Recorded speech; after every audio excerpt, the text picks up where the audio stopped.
Chapter 19. The Sinfulness of Sodom.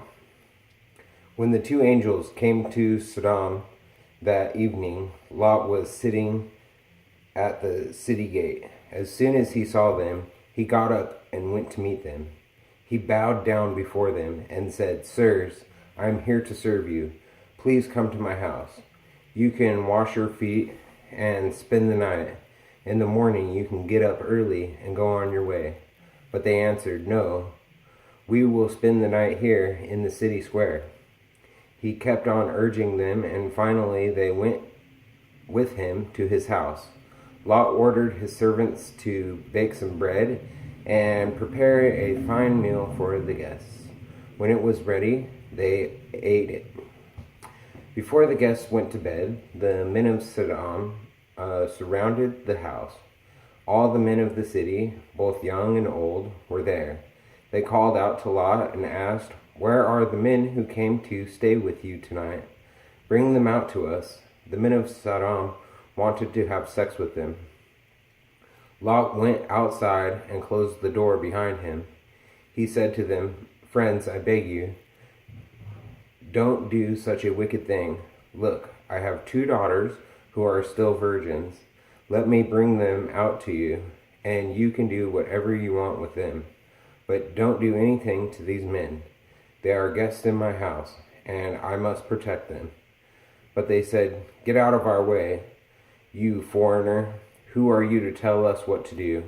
Out of our way, and we will treat you worse than them."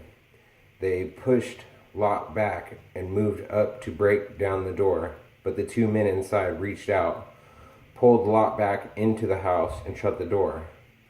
Then they struck all the men outside with blindness, so that they couldn't find the door. Lot leaves Sodom. The 2 men said to Lot, "If you have anyone else here, sons, daughters, sons-in-law, or any other relatives living in the city, get them out of here, because we are going to destroy this place. The Lord has heard the terrible accusations against these people, and has sent us to destroy Sodom." Then Lot went to the men that his daughters were going to marry, and said, "Hurry up and get out of here. The Lord is going to destroy this place." But they thought he was joking. At dawn, the angels tried to make Lot hurry. "Quick," they said, "take your wife and your 2 daughters and get out, so that you will not lose your lives when the city is destroyed." Lot hesitated. The Lord, however, had pity on him. So the men took him, his wife, and his 2 daughters by the hand and led them out of the city. Then one of the angels said, "Run for your lives. Don't look back and don't stop in the valley. Run to the hills so that you won't be killed." But Lot answered, "No, please don't make us do that, sir. You have done me a great favor and saved my life, but the hills are too far away. The disaster will overtake me and I will die before I get there. Do you see that little town? It is near enough. Let me go over there. You can see it is just a small place, and I will be safe." He answered, "All right, I agree. I won't destroy that town. Hurry, run. I can't do anything until you get there." Because Lot called it small, the town was named Zoar. The destruction of Sodom and Gomorrah. The sun was rising when Lot reached Zoar.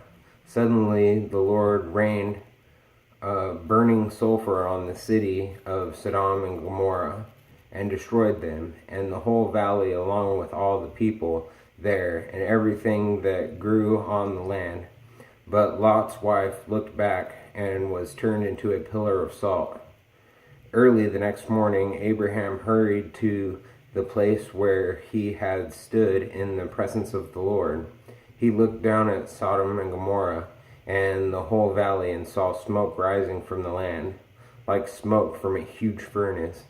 But when God destroyed the cities of the valley where Lot was living, he kept Abraham in mind and allowed Lot to escape to safety. The origin of the Moabites and Ammonites. Because Lot was afraid to stay in Zoar, he and his 2 daughters moved up into the hills and lived in a cave. The older daughter said to her sister, "Our father is getting old, and there are no men in the whole world to marry us so that we can have children. Come on, let's get our father drunk so that we can sleep with him and have children by him." That night they gave him wine to drink, and the older daughter had intercourse with him, but he was so drunk that he didn't know it. The next day, the older daughter said to her sister, "I slept with him last night.